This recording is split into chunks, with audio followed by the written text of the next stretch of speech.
Guys, it's David from Transform Musician, and I can see I've really missed posting to my YouTube channel in this particular lesson. But before going that, I want to apologize to you guys for not posting for some time. I've been unable to post for some time now because of lack of access to the keyboard and no chance. And even this lesson today, I won't be making use of my keyboard, though I will make use of my app because we are not going to be dwelling on chords. We just want to find the technique on our ear improvement. And I really apologize for not posting. Please accept me. Have you accepted me?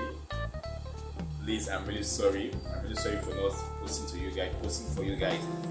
Please accept my apology, and I will try as much as possible to compensate for not doing so for a very long time. Please accept my apology, Transform Musicians, once more. So this has been a major issue. So, but without further ado, let's get started. Okay, actually, I shouldn't be doing a lot of talking, but I will be doing a lot of talking, and I won't be saying because of time.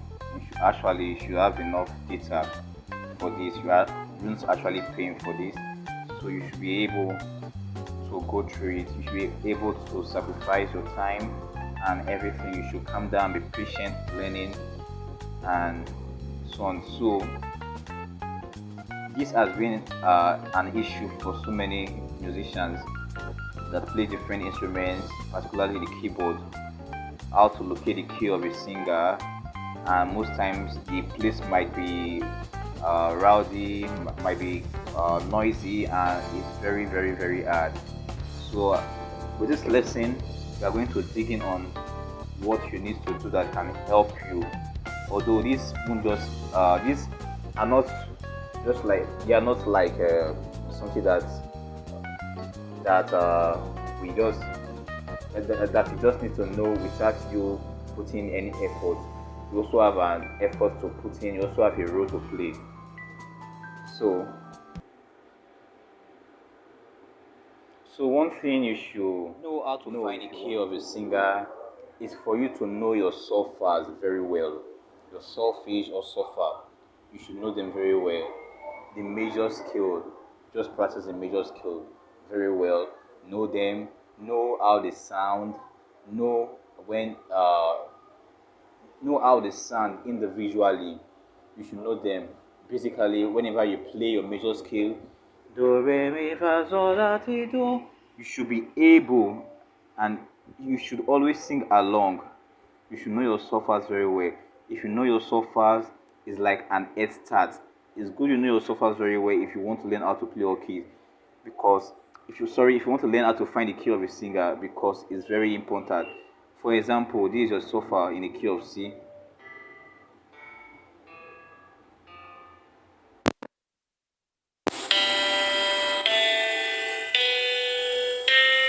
Let's go again.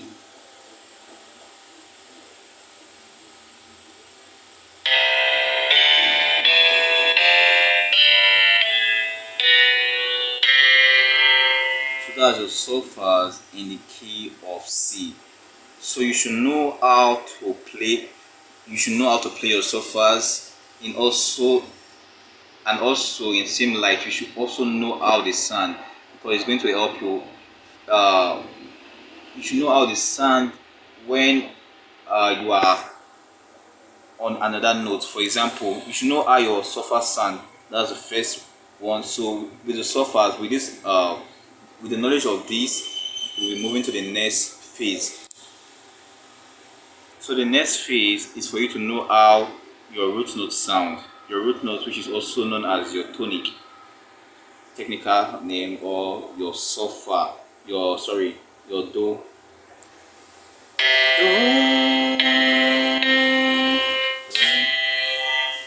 You should know how your do sounds. It's very, very important.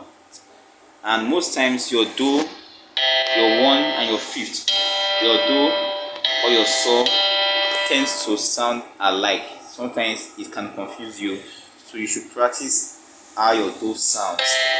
And towards the end of this lesson, I will show you what to do that can help you to improve your learning of your solfas, how they sound. so that you know that your re sound as re do. If this is do, re will be re. The sixth note will be la. Your seventh note will be ti. Your fifth note will be so. Your third note will be mi. So you should know how this sound is very important. You should know how your do sound. Why? This is the technique behind it. If you know how your do sounds and a singer is singing, the technique now that you can employ here is for you to your do while the singer is singing. The singer might be singing a song like Mary had a little lamb. She might be in Little Lamb. Then you should be able to get your do. For example, Mary.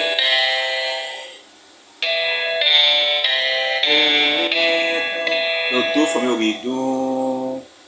You can along with the singer like. Then you try and your do yourself, which is do. So while the singer is singing, you your do, and the next thing you do is for you to look for the key that sound alike. For example, let me sing randomly and let's apply this. Mary had a little lamb. Before you press your keyboard, you might sing along like with the singer. Then you should be able to your do from here while the song is going on.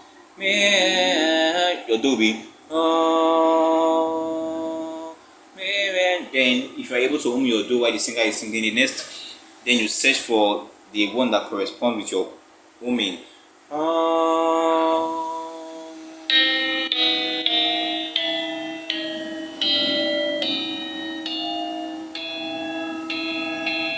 This makes sense. So the key will be the key of E. It's very hard, not easy as it's easy for me. You are going to find it difficult, but one thing for sure that you need to do is to practice. One thing is expected of you is to practice.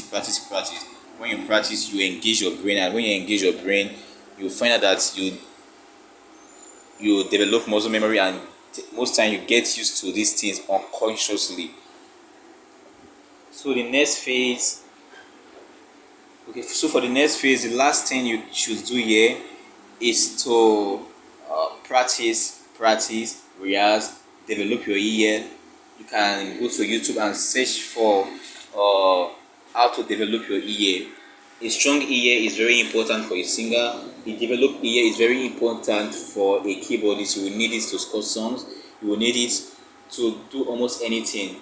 A strong ear is very important. You will need it to guess the notes in a chord. You will need it to look for the key of a singer. Because with the developed ear, you can look for the key of a singer by tapping one or two notes. For example, this is what I mean. Mary had a little lamb. Little lamb. So the key here now is G. Mary had a little lamb and it was white as snow. Because I'm tapping on C, but what I can hear is Fa, Mary had a little lamb. You don't need my finger, you don't need to see my fingering. What is important here is for you to get what I'm trying to explain to you. So an application that can help you to develop your ear also is the Perfect Ear application. I think I have a tutorial on that Perfect Ear application, although I didn't go deep into it, but I was kind of exposing people to other app can help your ear. I will drop the link of it in the description box. The Perfect Ear application, it will help you a lot. It helped me a lot. So and I'm still using it till today. It's very helpful. Perfect Ear application. So with what I did just now was kind of relative. The Fa is kind of relative to do.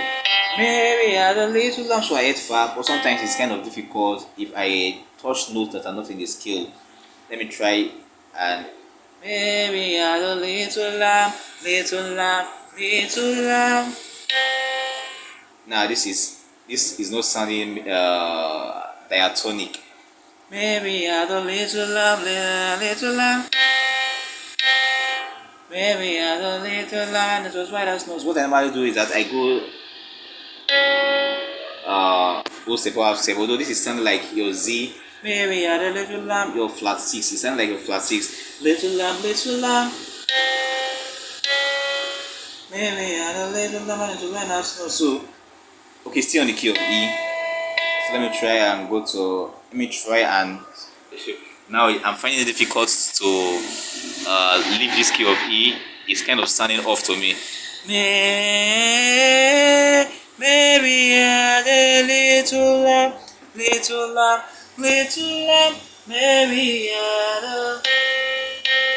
What I can hear now is mi re do, mi re do. So practice, practice, practice, and you are going to get it. And if you have something bothering, if you don't have, you don't understand this lesson, try to let me know. If you have a question, try to let me know. And you have a contribution, try to let me know. How do you let me know? Simply go to the description box, simply go to the comment section below and type your questions, and don't forget to like and also share to your friends who may need this. By doing so, you are helping me, and I'll be very, very grateful. Thanks once more.